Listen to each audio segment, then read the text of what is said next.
This episode is brought to you by Shopify. Upgrade your business with Shopify, home of the #1 checkout on the planet. Shop Pay boosts conversions up to 50%, meaning fewer carts going abandoned and more sales going cha-ching. So if you're into growing your business, get a commerce platform that's ready to sell wherever your customers are. Visit shopify.com to upgrade your selling today.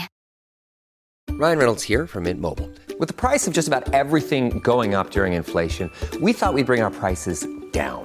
So to help us, we brought in a reverse auctioneer, which is apparently a thing. Mint Mobile Unlimited Premium Wireless. How to get 30, 30, bit to get 30, bit to get 20, 20, 20, bit to get 20, 20, bit to get 15, 15, 15, 15, just $15 a month? Sold! Give it a try at mintmobile.com/switch. $45 upfront payment equivalent to $15 per month. New customers on first 3-month plan only. Taxes and fees extra. Speed slower above 40 gigabytes. See detail. I'm Jane Kinninmont. And I'm Arthur Snell, and this is Disorder, a podcast where we try to find order in our mad, mad, mad, mad world. Today, while Jason is away in Dubai, Arthur and I are reuniting to record this special episode of the podcast in a week where the long-running conflict between Israel and Hezbollah now seems to be tipping over into the war that the world has said for months it wants to avoid. Just 1 week ago, the US set out a proposal with wide international backing for a 21-day ceasefire between Israel and Hezbollah. But a week is a long time in politics. By Friday, Israel was carrying out major airstrikes on a group of residential buildings in Beirut, and by Saturday, it was confirmed that those strikes with bunker-busting bombs had killed the Hezbollah leader Hassan Nasrallah deep in a bunker below those buildings, along with an estimated civilian death toll of some 300 people, and other senior Hezbollah leaders also confirmed dead. Nasrallah was a hugely significant figure in the region, and while his death doesn't take Hezbollah out of the picture, it's a wider movement with significant grassroots support and an estimated 40,000 fighters. His loss really deals a serious blow to the group. And on top of that, Israel has managed to assassinate most of the group's senior military leadership in the past weeks. So right now, we're at a point where Hezbollah, described by Israel as a missile-armed terror army, widely designated as a terrorist group, but also a key political party in Lebanon, seems to be now in a state of shock and disarray. We will talk about why this has happened and where it's heading. And I should note that we recorded most of this on Friday before the assassination of Hassan Nasrallah. The fundamental context to this conflict hasn't changed, but Nasrallah's death does change a lot.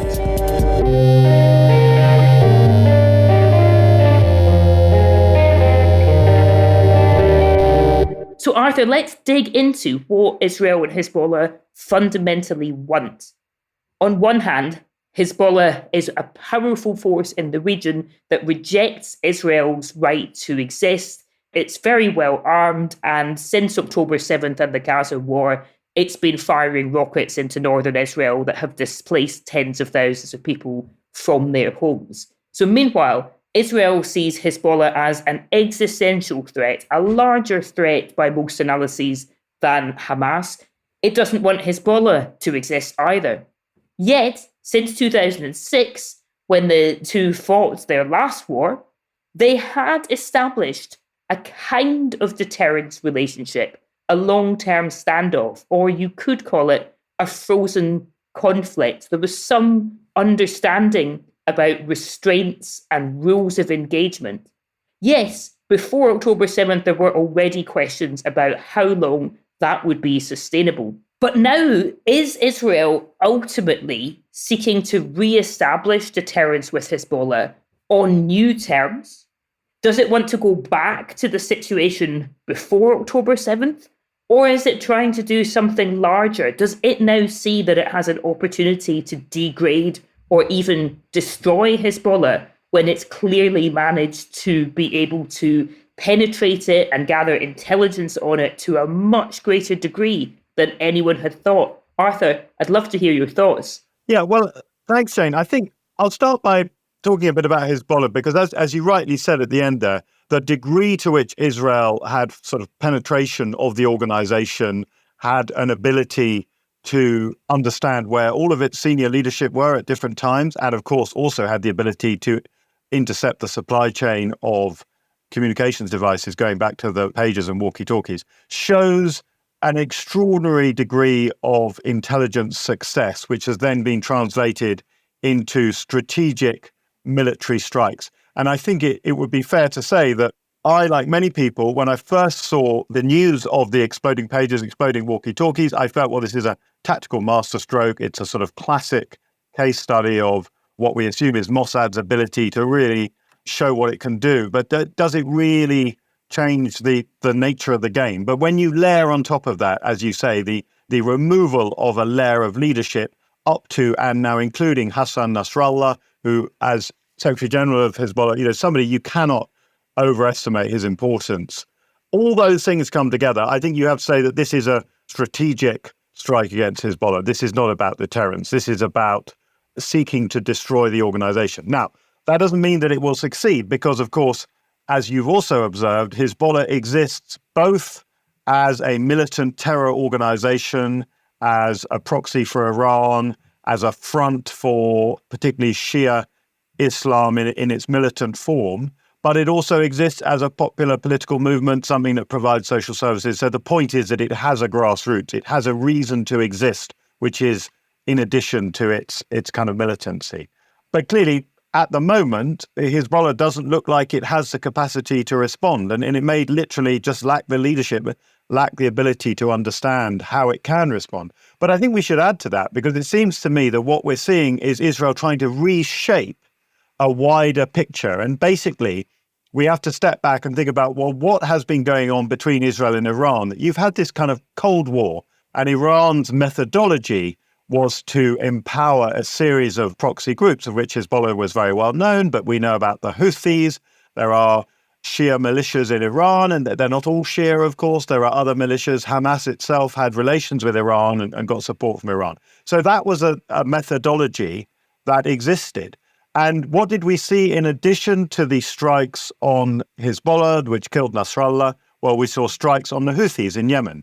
What seemed to be quite significant strikes on infrastructure in Yemen, the ports and the power plants, which we're told the Israelis regard as military targets in the context that they, for example, the oil and the weapons that the Houthis rely on will be coming through that port in Hodeidah on the Red Sea.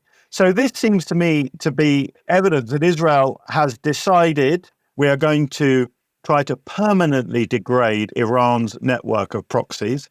And of course, they're doing so possibly because the restraint which we've seen hitherto, the fact that Iran has pulled its punches, Iran wasn't ready to launch the all-out proxy war on Israel, and maybe because it knew it couldn't do it. I mean, I'm not suggesting that this is showing moderation, some sort of liberal instinct on Iran's part, but simply that Iran chose not to do that. Maybe that gave Israel the perspective that it had that opportunity. So I think this is the point that perhaps as observers of this situation, we really want to keep an eye on. It's sort of what is the limit of Israel's ambition here? Because it is clearly way beyond Gaza and the West Bank and way beyond securing its northern border, which obviously it has a need to do. Hezbollah, as you mentioned, have been striking northern Israel for some time.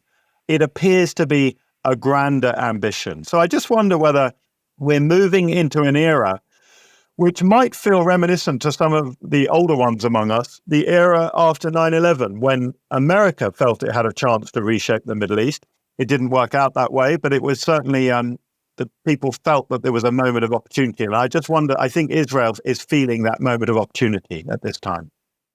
I think there is some rhetoric out there that is rather reminiscent of the neocons, and I see John Bolton's been writing op-eds, but you can make an argument, as he's making, that currently sounds quite plausible, which is, hey, this violent approach works, and if Israel had abided by the ceasefire, they wouldn't have been able to take out Nasrallah. So you can see that a lot of mainstream Israelis will sympathise with that and say, well, why should we have gone for the ceasefire?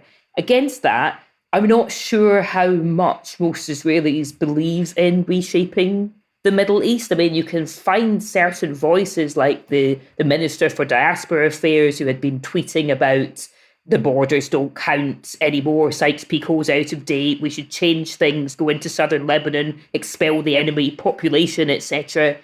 But I don't think that's mainstream. I think that most Israelis mainly want the rockets to stop. So that is also potentially something to work with. The issues for stability, security, and order, though, do also have to take into account the people in Lebanon itself, that the state of Lebanon has no one to deter anybody, no one to defend anybody, it seems. By some estimates, 20% of the population are displaced at the moment. That has ramifications for Europe too. We've just seen Austria elect a really, really far-right party with Nazi roots, and the far right is on the rise in Europe, partly because of antipathy towards refugees, and particularly antipathy towards refugees from Muslim-majority countries. So yet more conflict in the Middle East, yet more displacement in Lebanon, it ripples everywhere. And there needs to be solutions that take account that the chaos will spill over to a degree that the rest of the world might not be in good shape to cope with right now. And I guess a point that I'd make, just as we sort of reach the end of this little bit of the discussion, is that if there is a period of more intensified chaos in the Middle East in the few weeks running up to the presidential election, it's hard to see how that doesn't play into Donald Trump's hands, because whether or not there's any truth to it, and, is there truth to anything he says, one of his big arguments is, when I'm president, there aren't wars going on. When these guys are in power, the Democrats, you have war in Ukraine, you have war in the Middle East, and so on. So it seems to me that it is quite helpful to the Trump campaign. Whatever we might think about Trump's willingness to let Israel continue to do this, were he to be president, is another question. But it's quite helpful to the Trump campaign to see this happen. So now we'll take you back to the conversation we recorded on Friday.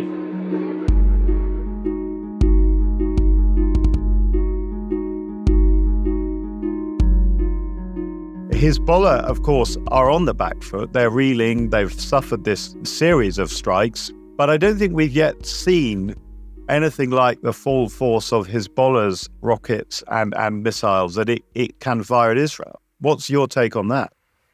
Well, I think that's absolutely right. I mean, they fired a single missile towards Tel Aviv, but that seems in this context to be more of a signal, of a reminder that they do have that capability. And I think there's several reasons why they're showing restraint for now, but it's not clear how long that is going to last. They know that they can retaliate against Israel. They know Israel can do a lot more damage to them and to Lebanon. And then we get into the domestic politics, a huge factor on both sides. But Hezbollah, often described as a state within a state, they do have to try to keep their position in Lebanon. They have to think about their legitimacy with the largely Shia support base that they have. And they have to get on to some extent with other political factions. And if they are blamed for drawing Lebanon into a war on behalf of the Palestinians, or even on behalf of Iran, that destroys Lebanon, they will suffer domestically. At the same time, the Lebanese people who don't support Hezbollah are not going to side with Israel either. And we're hearing that again and again when we hear people from Lebanon interviewed. Yes, I might not like Hezbollah, but that does not give Israel an excuse to come and bomb my village. Then we've got the other $1 million question, which is, what is Iran going to want Hezbollah to do? Hezbollah is Iran's biggest insurance policy against a possible future war between Iran and Israel, unless it becomes massively weakened. So will Iran in some way step in? And I think this is really interesting because, of course, we've seen the new Iranian president, Pezeshkian, joining world leaders at the UN General Assembly and holding out an olive branch and saying, we want to engage with the West, we'd like to go back to the nuclear deal. It's a bad time for a war involving your best friends with the best friends of America if your aim is to re-engage with America. So, what would your take be on that, Arthur? What role do you think that Iran is going to play in this wider situation? The Iran questions is so intriguing because, as you said, Hezbollah exists as a sort of insurance policy, of all of Iran's different proxy forces and groups that it supports and allies with. Hezbollah is both the most powerful, but also the one that has the most sort of institutionalized connectivity with the Islamic Republic. But there's also a degree to which we see, particularly when you have these escalations with Israel, the degree to which Hezbollah operates independently. So I think that there is this thing that Iran, on one level, is determined not to get drawn into a war with Israel. And we saw earlier this year when there was a sort of escalation between Iran and Israel, and there was almost a sort of performative missile strike on Israel. I mean, I think we can't quite call it that because it was significant, but it didn't cause significant damage. I've noticed that the Americans have said publicly that they don't see any Iranian role in this current conflict. And again, the Americans have also said that they're not supporting Israel in material terms with its campaign against Hezbollah. So you've got the Americans arguably sort of responding to that olive branch from Iran, almost sort of saying, well, this is between Hezbollah and Israel. It's not between Iran and the USA. So I guess the question for Iran will be that if they see Hezbollah at risk of being destroyed by Israel, then, of course, that changes the calculus for them because then this insurance policy that they have stops being useful to them. Yeah, absolutely. But I wouldn't be too surprised if they think that Hezbollah is almost indestructible and if they think that Israeli civilian casualties and any prospect of a ground invasion will even boost the group's recruiting in the longer term. They may be worried, though, if a lot of missile arsenal is taken out, that could leave them vulnerable. It's interesting. I mean, I've been looking at some of the Iranian debates that happen inside Iran in the media and the political scene. And obviously, it's not a free media, but you do get a genuine debate. And, there has been an internal debate rumbling on about, should we be doing more to help Hamas and Hezbollah? And the line that's really pushed by the government in particular is, we think there is a trap being set for us by Israel, and we mustn't get involved because then we're doing what Netanyahu wants us to do. I mean, in some ways, maybe that's a convenient narrative, but it seems to be a very consistent one that they're saying Iran's interests will be damaged by a war and it will put an end to any prospective engagement with the US if we're sucked into something. So let's not do it. They are probably hoping that they can have some victory in the battle of narratives globally as well by positioning themselves as not the aggressor, even though for many years they've been supporting Hezbollah to build up these missiles with a very deep reach into Israel. But perhaps that's not entirely unlike the US saying we're not materially supporting Israel with this particular operation at the same time as it is announcing new arms exports. So there's been a big announcement. A lot of that is focused on missile defense rather than offensive capabilities, but it is all bolstering the arms transfers and sending a strong message that alliance remains as strong as ever, despite the clear frustrations that Biden has with Netanyahu and his conduct at the moment. Yeah, definitely. And I think the observation about sort of the trap set by Netanyahu, it's worth talking a bit about his own motivations, because in a way, it comes back to the question of, well, why is this happening now?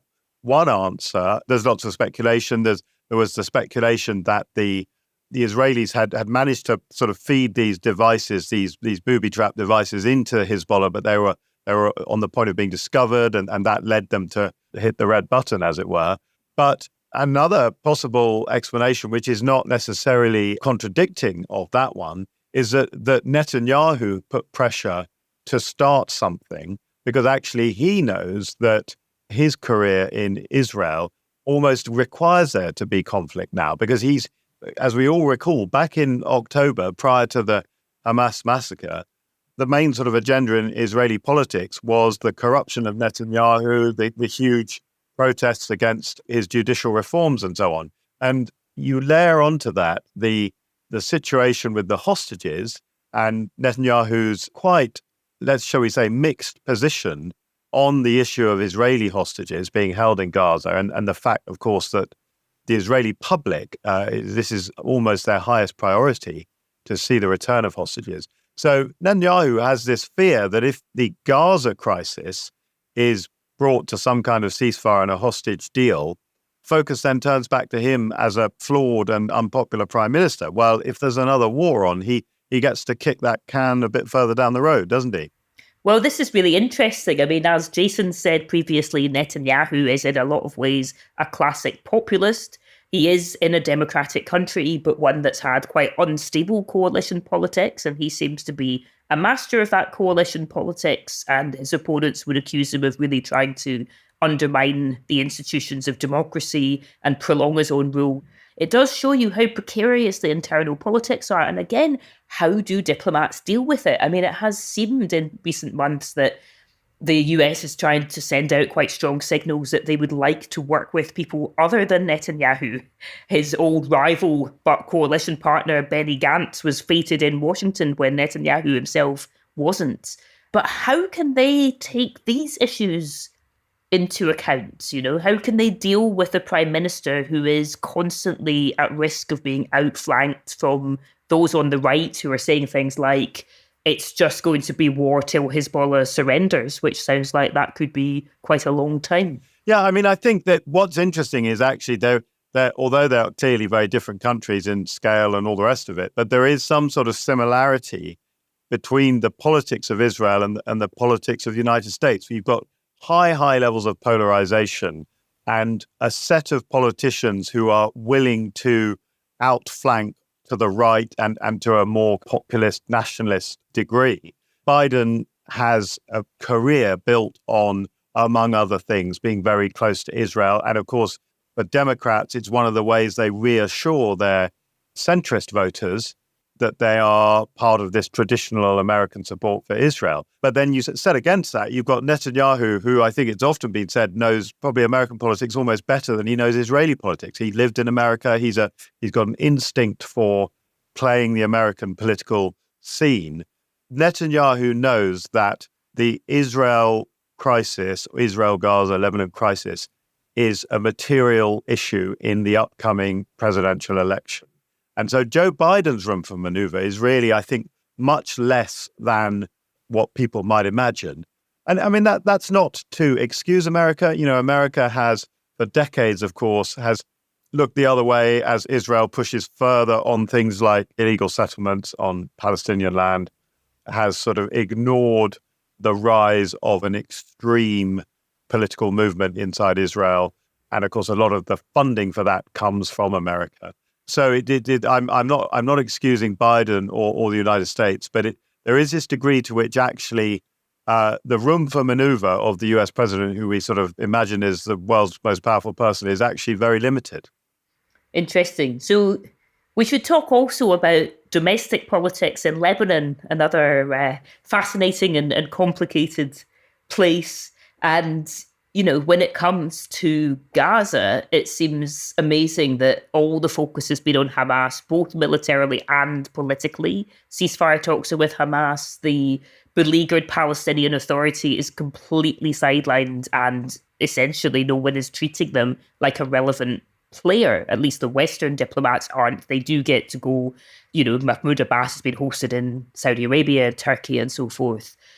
It's different with Lebanon, and the US seems keen to engage with the Lebanese state and the Lebanese government. Shall we just talk a bit about where Hezbollah actually stands in the Lebanese political scene? Yeah, I think let's do that. And I mean, you could explain to the listeners the fairly sort of unique political structures that exist in Lebanon around sort of religious faith, because, you know, it's on one level, it's sort of a democracy, more than most Arab countries. But it's also a very unusual sort of setup, isn't it? I mean, I remember in the 2000s, I was covering Lebanon for the Economist Intelligence Unit, so doing political and economic risk analysis for businesses. And I remember going in 2009, just before the election, and I thought, amazing, I'm going to an election in an Arab country. It'll be so interesting to hear everyone's election chat. And when I got there, I discovered that there was an election, but there wasn't an election. So you could go to a country like Egypt, there was an election and there wasn't an election, only one person could win. Whereas in Lebanon, there was an election that different candidates could stand in, but the question of who you would vote for was completely determined by your identity, that the vast majority of people would not switch their vote and they would vote in their ancestral home for the party that represented them. And maybe that politician's mother or father had represented their mother or father before them. So it is a kind of stitch up. I remember also the best bit of advice I got before going to Lebanon was from a Lebanese journalist who said to me, very, very sincerely, just one last thing to remember is don't believe anything that anyone tells you. That there's a different narrative depending who you speak to, but also a lot of people are extremely cynical. And, you know, Hezbollah, it's the most kind of powerful and militarily strong of the survivors of the Lebanese civil war, but it comes out of this system of political parties that all had militias and which essentially agreed at the end of the civil war to a bargain where they got to divide up the country among themselves. Now, there was supposed to be a process to change the sectarian system so that you didn't anymore have the political appointments and public appointments decided on the basis of sect. But no politicians had any interest in doing that because they were all benefiting. And we saw a few years ago major protests by young people against the sectarian system, and they just can't get it to change. It's so entrenched. And even if the political parties often hate each other, they all have this vested interest in the system continuing.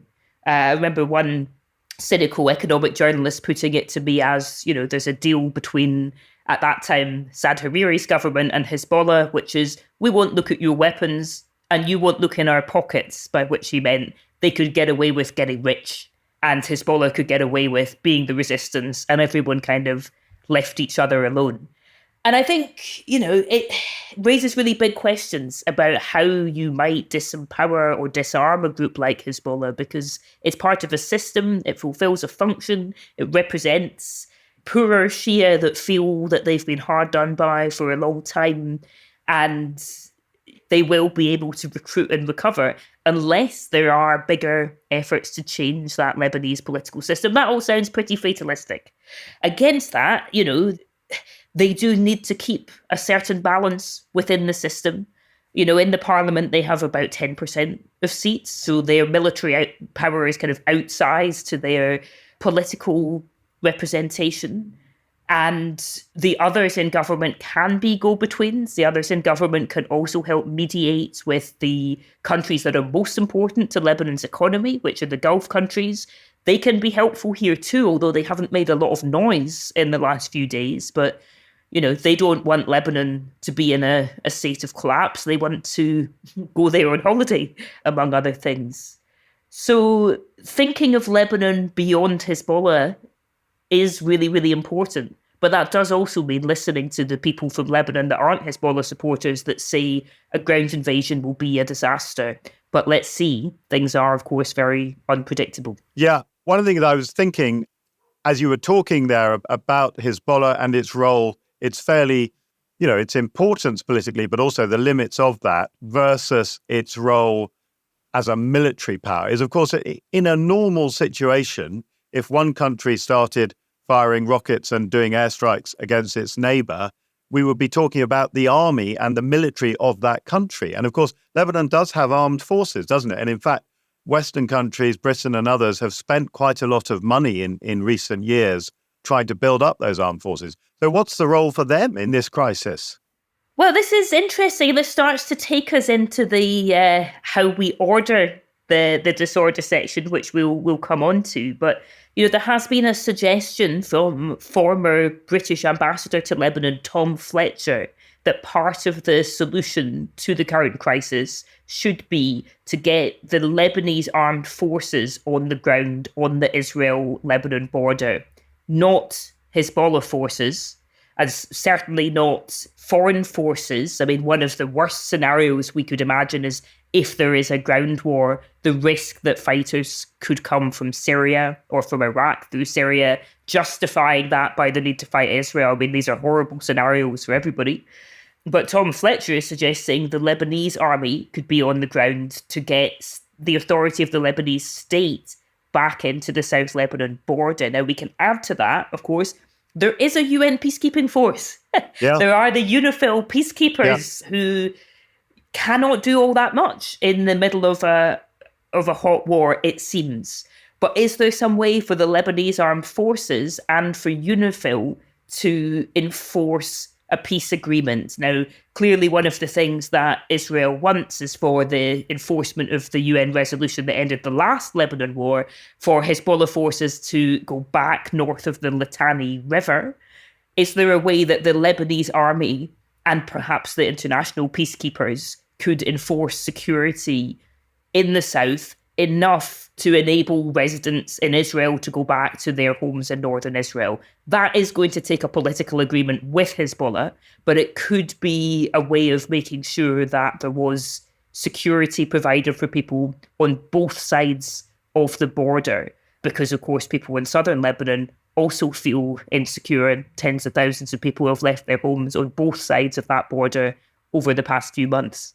The mention there of UNIFIL takes us back to the United Nations, obviously. There was talk that the French and the Americans had sort of put together a kind of temporary ceasefire plan.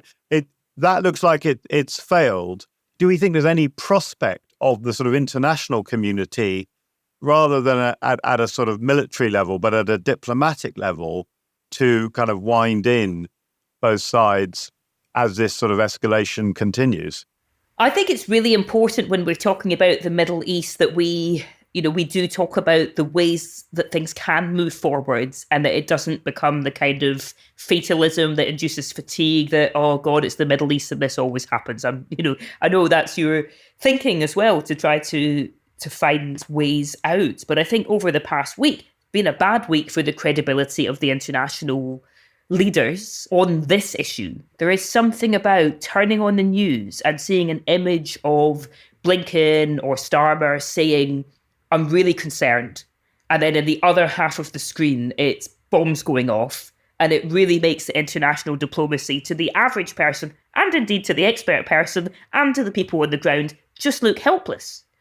And I think the problem that the US has in this very polarized climate is that when you want to make stuff happen in the Middle East, sometimes you have to lean on your allies, and sometimes you have to make concessions to your enemies. And those things go down really badly in the internal debate in America, because the debate is quite simplified on foreign policy. So therefore, you do the nuclear deal with Iran, you lift some sanctions as part of that, and that becomes absolutely toxic in the domestic debate. And similarly, there is a real reluctance to slow or withhold or cancel arms supplies to Israel in the US, partly for those domestic political reasons that it looks bad and you can be attacked for being soft on terrorism and it's bad for your career. But at the end of the day, things are not going to change unless there are consequences. If the world is putting down red lines and saying the violence can't be tolerated, it must stop. But if the violence goes on, nothing else is going to be done. Like, why would you expect things to change? It feels as if there are serious sort of structural flaws in the kind of global architecture that mean that it's basically dysfunctional in terms of how it treats with these challenges. And actually, it's interesting, I think, to briefly think back to 2006 when Israel invaded South Lebanon. At that time, there was a UN peacekeeping force that was brought to bear in the aftermath of that. But part of the reason that happened was that at the time, the US had become so overcommitted in Iraq, to some extent Afghanistan, but particularly Iraq, that the US recognized that it needed the UN to sort of step in and to help and to take a much more ambitious role. Whereas I think now, even though the US is obviously not, has sort of withdrawn from its major overseas military engagements, it has no interest in getting into more of these.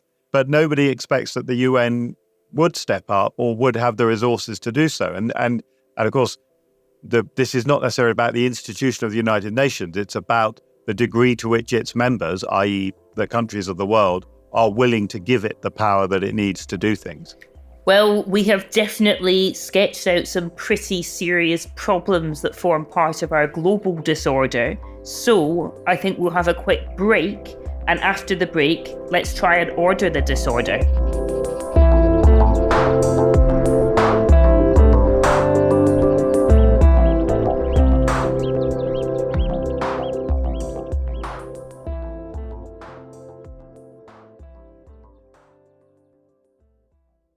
This episode is brought to you by Shopify.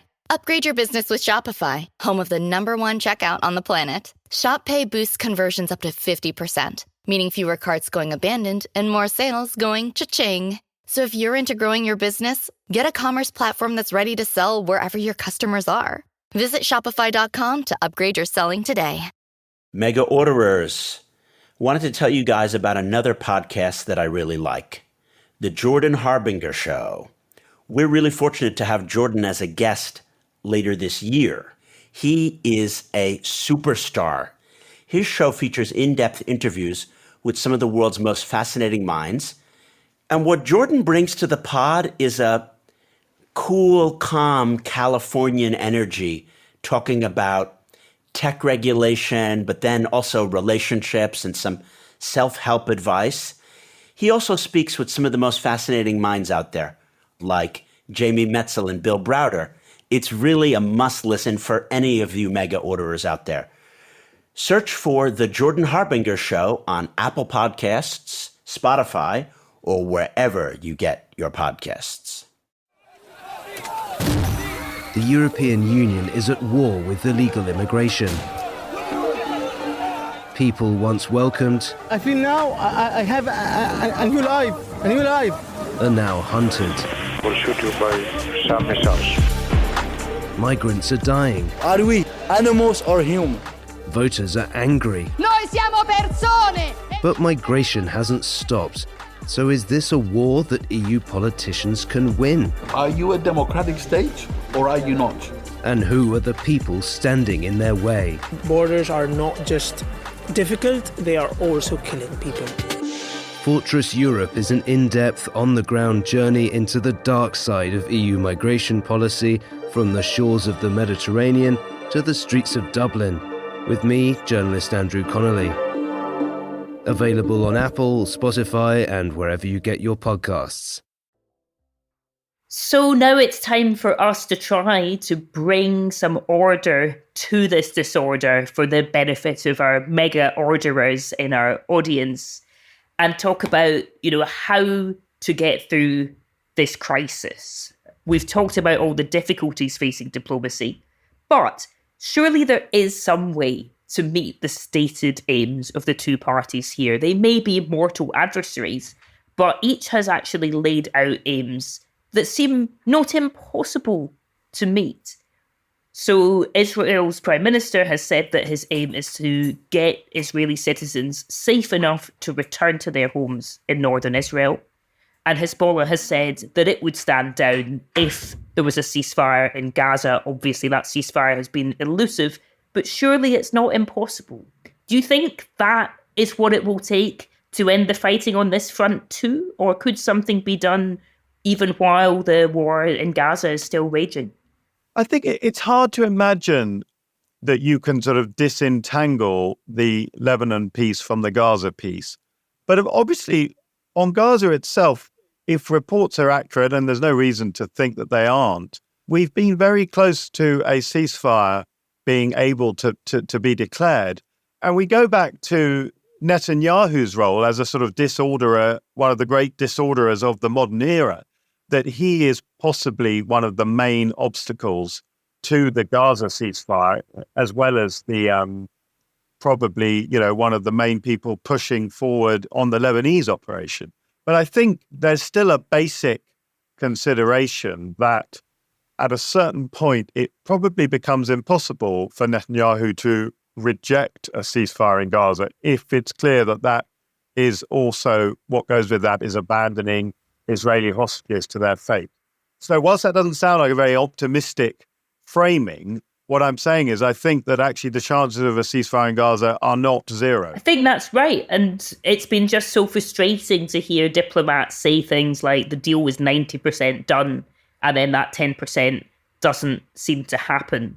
And I think, there may need to be a bit more arm twisting behind the scenes by the US, UK, France, Egypt, Turkey, Qatar, all those involved, because it is clear that the Gaza ceasefire, or the failure to reach the Gaza ceasefire, is making it also harder to de-escalate regionally. And there's a pathway to escalation, which sometimes has been moving slowly and sometimes has been moving quickly, but it is largely going in one direction. And that is something that people need to treat with great urgency. And it probably does mean going back to that issue of sometimes having to put pressure on your allies. Yeah. And let's not forget that, Biden, obviously, as we've observed, is very pro-Israel.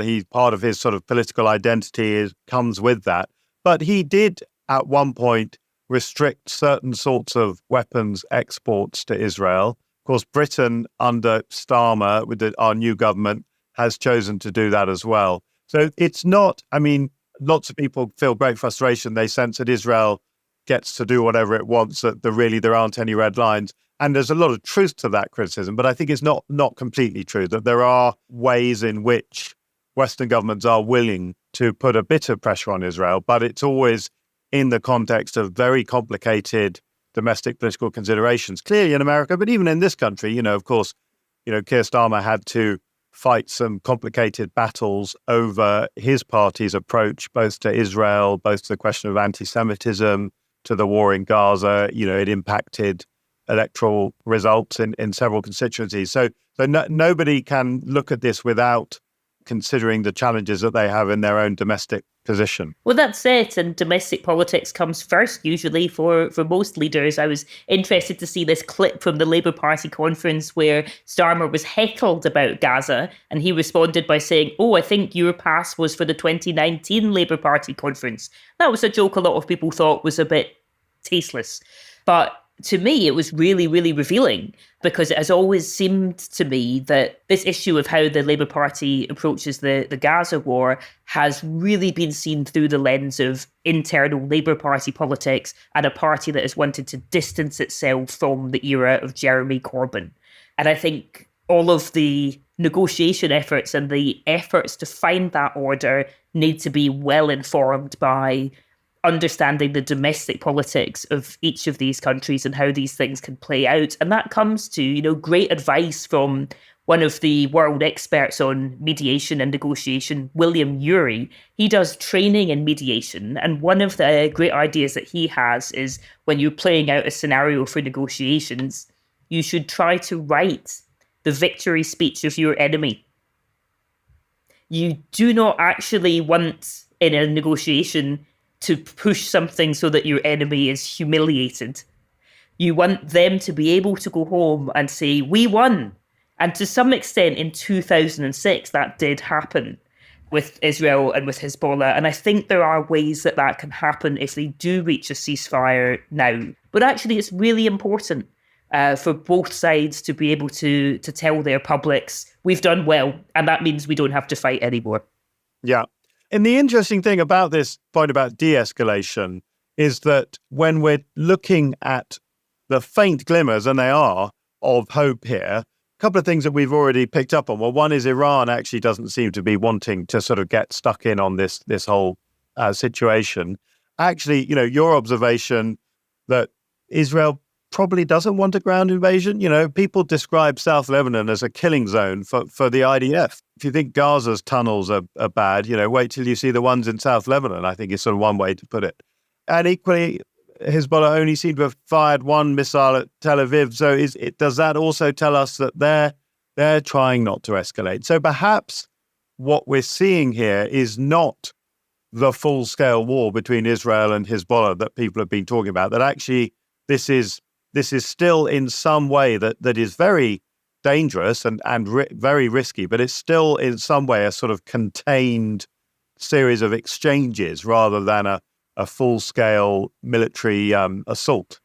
I think that's right. I think, ultimately Hezbollah may reject Israel's right to exist, but it doesn't seem to think that it can actually start a war with Israel. It doesn't seem to want to fight now, this war at this time. But it's also, sadly, a world where you're getting a more multipolar world, but in a conflictual way. And in a way, if everything wasn't conceived of as a big battle for international order, perhaps people could just get stuck in and fix things. It makes conflicts hard to resolve. I've worked with a number of brilliant mediators who have been UN special envoys in different places, and they will say, actually, your job just doesn't work if the permanent 5 members of the Security Council do not agree on what you should be doing. Yeah. And it comes back to what you said about the UN. The states need to make it work. So, unfortunately, some of this is tied up in the attitudes of the leaders of the biggest countries about a kind of zero-sum great power competition. Sadly, that hasn't answered the question of how we order it. But it would be good to see more pressure, both on the US, but also on Russia and on China, to have a world with less war in it. Well, on that really meaningful point, I think that's going to be it for this week.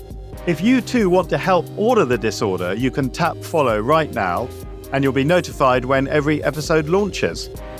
And more than that, you can subscribe to our Substack, where we will be writing more on the fast-changing situation in the Middle East, and you can find a link to that in the show notes.